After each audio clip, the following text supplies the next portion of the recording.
Good afternoon guys. Hello, hello, hello. Naglinis ako ng kuko guys. Ayan. Maaraw ngayon guys. Oh. Ano na hapon. Mahangin ang kapaligiran. Ang haba na ng ano ko guys. Yung orchids. So, malapit na siya sa atip. Ayan yung halaman natin.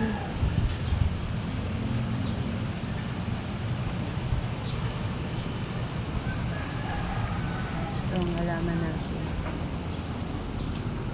Dito guys, may ano na tayo, kapitbahay. Paupahan kasi yan guys. Sa kumari ko. Yan. Yung bintana na yan. Kadikit ko. Kasi bahay ng kumari ko to. Ayan. Nasa tiris tayo guys. Yung ano ko guys. Doorbox.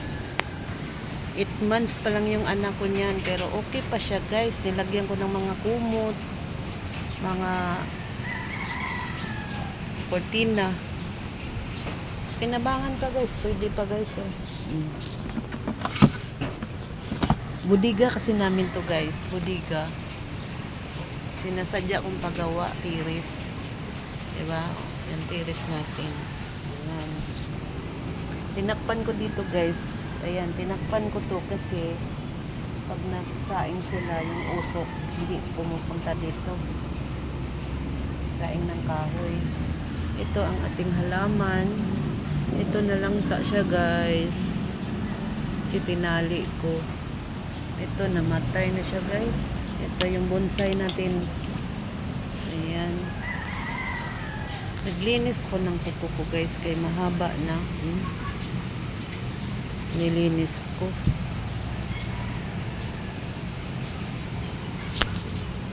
Naglinis tayo ng kuko guys. Ayan yung mga kapitbahay ko. Ano lang, kunting linis. Kasi medyo marumi na guys. Ayan, nililinis ko. Mahina ba yung boses ko? Magandang hapon sa inyong lahat. Dito sa amin, sa Bahay Turo, medyo hapon na. Ayan. Yan ang gawa ni Inday Bikay ngayon. Naalala. Kasi yung tindahan, nandyan yung anak natin. Nagbabantay. Pagtapos ko nito maglinis, magsasaing akong kanin. Kasi darating na yung bus natin. Makain yung pagdating. May ulam naman na kami, gulay. Gulay na repolyo.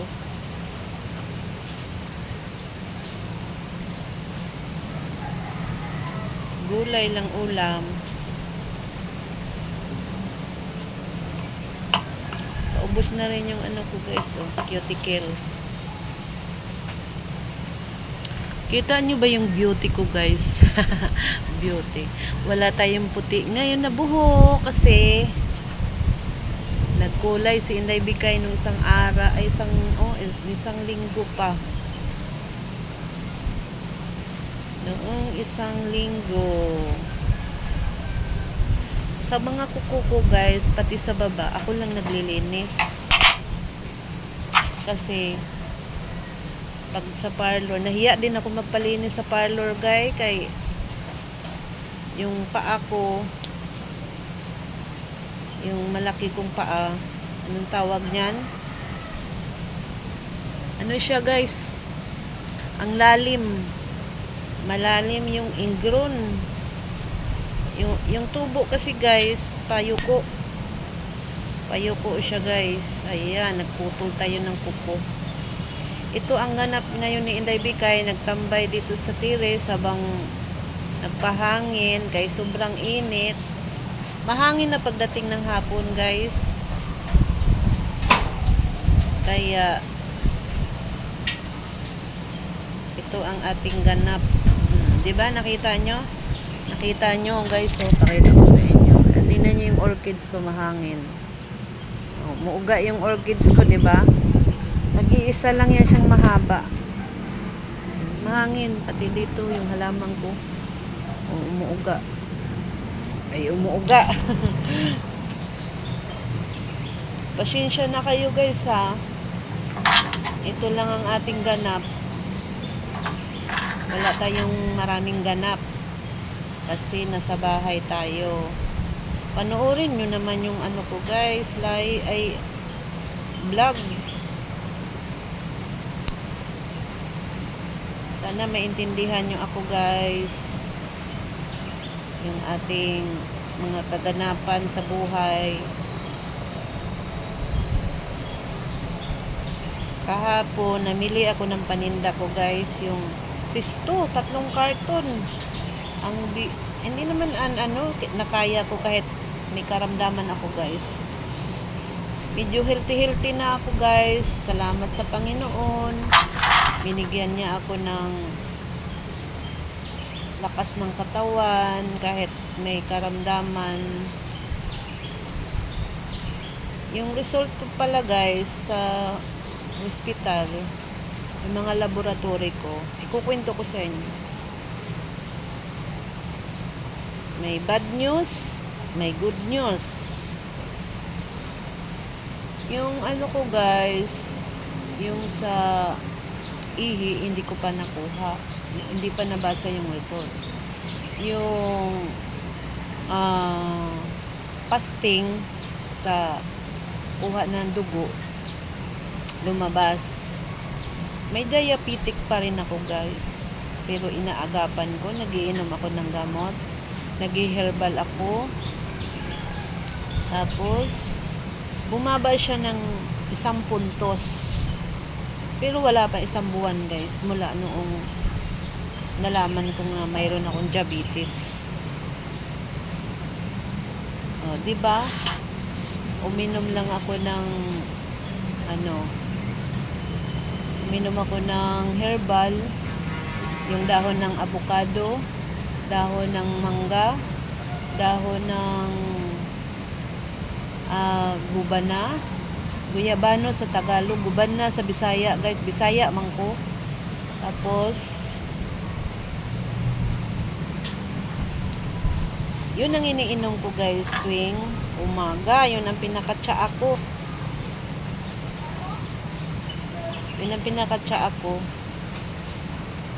Tapos yun, medyo humupa-hupa na rin yung karamdaman ko, guys. Ang hirap kaya, guys. Muntik na akong mawala ng malay. Ganun pala ang ng diabetes. Uhaw na uhaw ka. Pero 1 beses lang naman ako na uhaw. Yun na pala sintomas. Tapos nangihina ka, guys. Parang nangihina, parang ka. Pero naagapan na. Salamat sa Diyos kasi pumunta talaga ako agad sa emergency, guys. Wawala ako doon na pahinging tubig kasi uhaw na uhaw ako. Pero awa ng Diyos, guys. 170 yung sugar ko. Ngayon 160 na lang. Yun ang good news. Bad news pa rin yun, guys, kaya mayroon pa, hindi pa siya gaano bumaba. Pero inagapan ko ngayon, guys, nag-diet ako. Hindi ako gaanong kumakain kanin. Minsan nga, guys, hindi ako makain ng kanin araw-araw eh. Ang ginawa ko, kumakain ako ng mga gulay na dapat kainin sa may diabetic. Wag yung bawal. Soft drinks, nagulat ako din, guys. Ba't ako nagka-diabetes na wala naman akong, hindi naman ako makain ng, hindi naman ako palakain na ng kanin. May edad na tayo, guys. Bawas kanin. Yun lang nga, guys. Nung nagkape ako, nalalagyan kong asukal. Kakain-kain ako ng chocolate sa paninda ko. Kasi nga, stress. Pero, Natulungan tayo sa hospital, Quirino. Doon kasi yung asawa ko nag-duty guys. Kahit pa paano, naanuhan yung ano natin, karamdaman. Tapos yung asawa ko rin guys, mayroon na rin. Wala pa namang 200. Ang 70 din. Parehas kami na stress. Pero nag-okay naman na kami guys.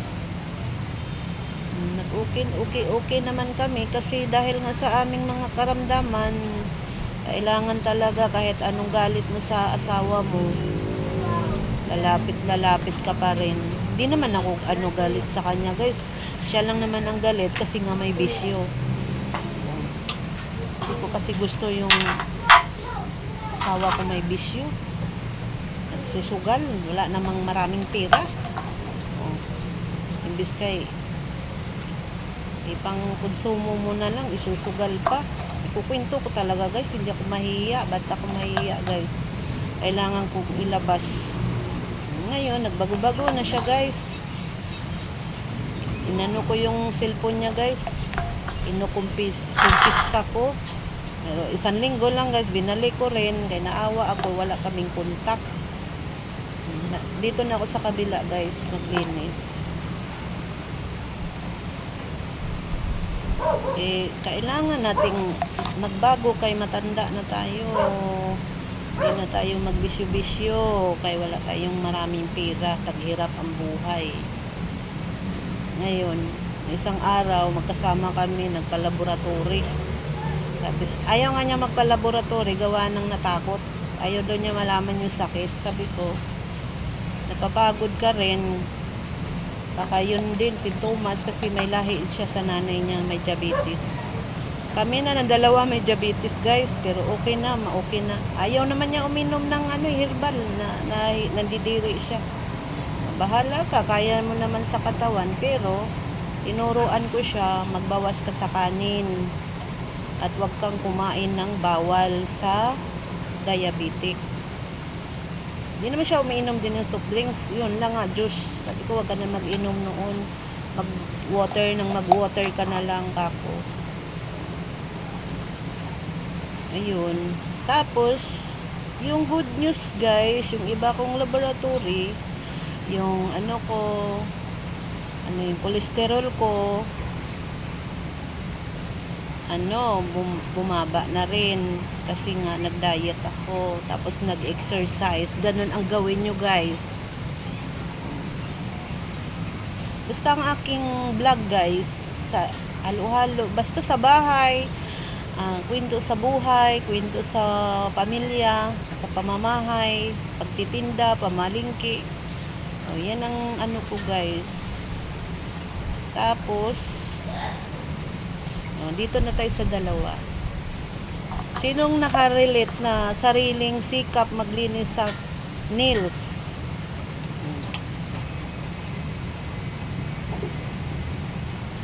Magsarili na tayo guys, kaysa parlor 200.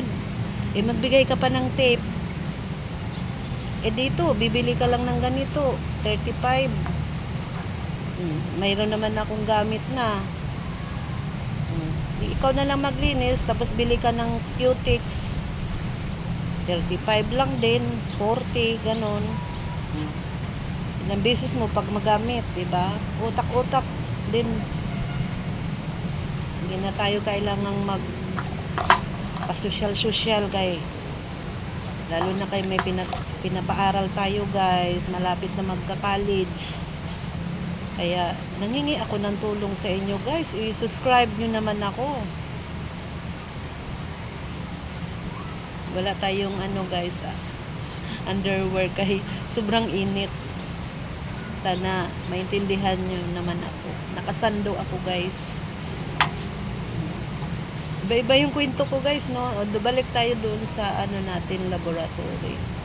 Ganon din yung sakit ng asawa ko kasi palakain nga kami. Mabuti nga siya, hindi siya cholesterol din siya, cholesterol. Kasi nga puro prito. Puro prito ang ulam, adobo. Ngayon kinukontrol ko na guys. Nag-aadobo ako, hindi na maalat. Sabi ko sa kanya, wag pa siyang kumain ng mataba, yung mga taba-taba ng baboy.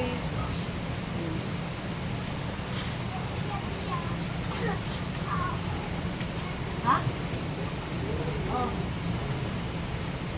Ikaw malaki na yung utang.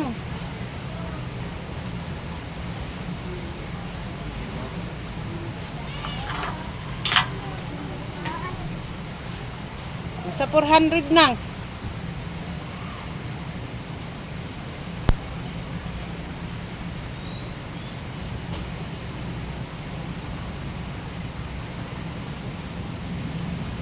May umuutang kasi guys. Hindi ako nagpapautang ng malaki. Mahirap sila magbayad.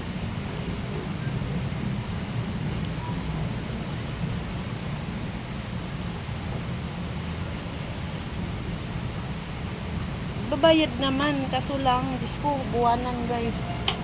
Paano yung ano ko puhunan? Ang hirap magpuhunan. Yung pinaikot-ikot ko lang puhun ko guys, tapos puro utang. Halos lahat ng tao dito ng kapitbahay. Ang hirap kaya mag-ano guys, hindi naman tayo mayaman. Kaya nga nagtitinda ako magkapera. Oo, hindi naman maiwasan man yung utang. Kaso lang, abuso naman sila umutang. Tapos pag may pera sila guys, dun sa kabila bumibili.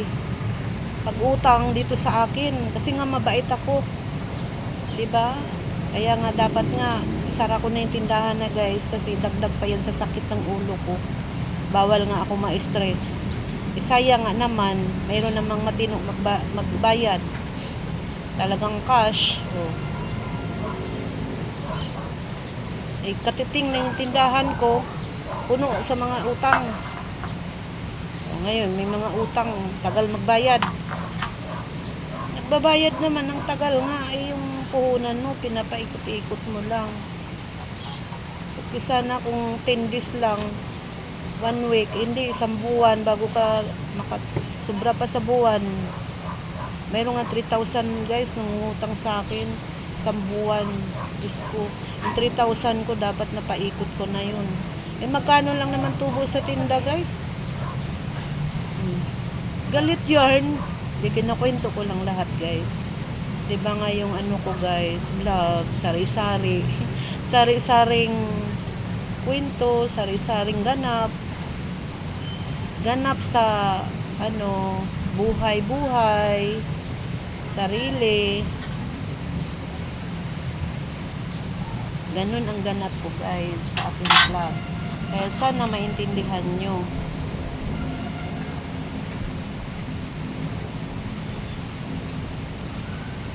Yun nga guys, bumaba na yung cholesterol ko, yung bad news, yung sa ihi ko, may ano daw ako, sa parting bato, may kristal na daw yung ano ko, yun ang hindi ko ma-maintain guys, kung paano, ano, pero wala akong gamot doon. Kung baga, may ano na ako sa bato, kristal daw, kristal, mapunta na sa bato, pero wala man ako naramdaman sa bato guys. Inom lang ako ng tubig. Kasi nga mahilig ako talaga sa maalat. Kaya nagkaganon. Ngayon, mahilig sa maalat, mahilig sa matamis. Pantay lang naman guys. Pero bakit ganon?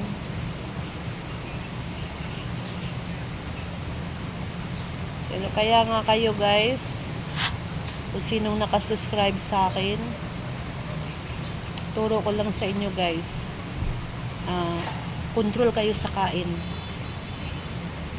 Huwag kayong magpakabusog kung may maraming pagkain sa party. Naku, huwag kayong magpakabusog guys. Kahit sabihin yung bata pa kayo, tapos soft drinks, naku, mga ano, kung gusto nyong ano guys, humaba ang buhay nyo, talagang ngayon ko lang nalaman. Kasi kung saan ang party guys, nandun ako noon. Ngayon, pag tinawag ako, hindi na. Tapos may mamigay sa akin ng mga pagkain dito guys. Naku, tinigilan ko na. Okay sana kung bata ka pa. Edad ka pa ng 16, 18. Eh, masarap pa ng kain. Pero kung nasa ano ka na guys, 30, 50, pataas, naku. Hindi masamang kumain guys. Pero kailangan control. Control. Iko-control nyo. Lalo na sa kanin. Yung mga mataba-taba. Ay, nako. Yung mga maalat. Teka lang guys, kukunin ko lang yung brush. Tsaka pang ano.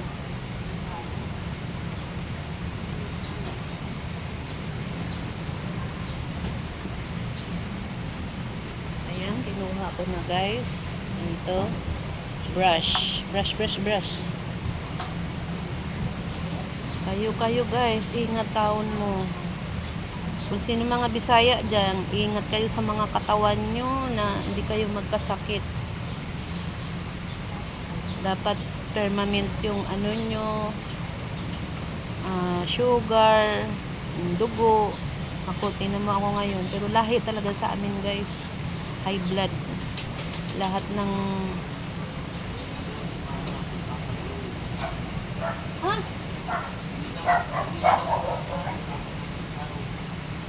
Sinong papa? Ni? Sinong bata? Nicole?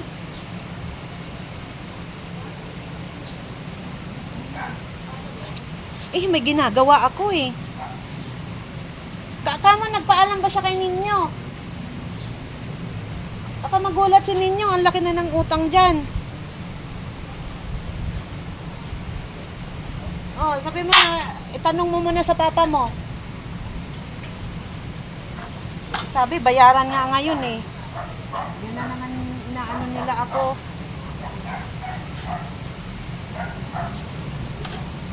Galit. Galit ako guys.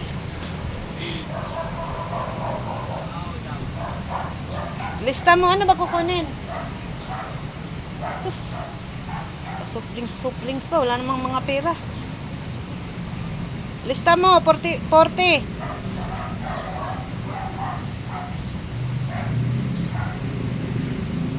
Wala namang ganong malamig eh. Dahil naubos na yung malamig. Ayan, nag-nail polish na ako guys. Parang pumantay yung kuko ko. Ayan yung kuko ko guys. Maganda ba? Di ba? Ganda yung kuko ko guys. Akala mo walang trabaho. Tindera, tagalinis ng bahay. Pero hindi na ako naglalaba guys. Asawa ko naglalaba. Tagaluto na lang ako. Tagawalis. Kasi may tindahan ako. Kaya ulitin ko ulit guys yung kwento ko sa aking laboratory. Ayun, yung ihi ko guys wala pa. At saka yung ultrasound kasi nga yung acidic reflux ko. Pero sabi naman hindi acidic reflux. Yung kasi kinakabagan ako guys, mga hapdi. Acidic reflux yun, di ba? Alam ko acidic reflux. Kaya hindi na ako kumakain ng bawal guys. Tiis-tiis na lang. Kahit naglalaway ako guys. Okay lang. Tapos na tayo guys. Hanggang ganyan lang guys. Oh. Ganyan. Kulubot na yung kamay ko guys sa kakatrabaho. 50 to. Birthday ko guys sa 50 ay sa 25. May 25. 53 na ako guys. Wish ko lang bigyan pa ako ni Lord ng mahabang buhay at makapagtapos ang aking anak sa pag-aaral. Kaya guys, suportahan nyo ako guys. Paki-support kung sino pang hindi nakasuporta sa pag-subscribe sa aking channel, mag-subscribe na kay Inday Bikay.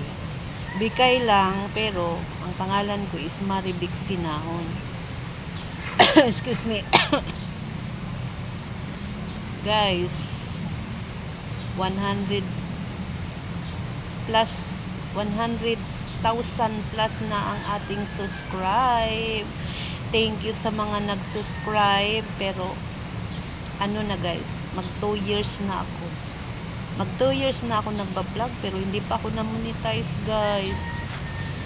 Sana guys, mag-monetize na ako, guys. Kasi wala naman akong hanap buhay, wala akong trabaho, asawa ko lang. Inaalala ko guys yung estudyante ko. Okay lang sa ano guys, pangangailangan ng pagkain, nakakasolve naman. Pero hindi sapat sa pangangailangan ng extra na tulad niyan, pambayad sa tuition, pamasahe. Nag-iisa lang yung anak ko guys na nag-aaral kasi may asawa na yung isa. Yung apo naman, sana siya nga makahaon sa buhay namin pagdating ng panahon. Wish ko lang, sana nangailangan, nanawagan. Sana ma-subscribe nyo ako guys. Kahit kunting ano lang, vlog lang ako sa bahay, kung saan ako makarating. Sana ma-discover rin nyo naman ako guys. Pakita ko yung paligid namin guys ha. Ayun, doon, LRT. Doon yun, sa EDSA. Nasa likod lang kami ng Muñoz. Ito in SR guys. Yung harap na yan, Congressional. Congressional na yan guys. Tapos yun doon. Ayun, may mga kundo doon guys. SM na yan. SM North. Trinoma. Tapos papunta doon is Project 8. Ito ang aming paligid sa likod ng highway. Tapos yung doon guys, dito sa harap, yun ang daanan namin pag ganun. Ang harap namin is General Hospital and S Medical Center sa Seminary Road. Kaya mag-subscribe na yung hindi pa nakasubscribe. Bye-bye! Ingat silang lahat. Love, love, love.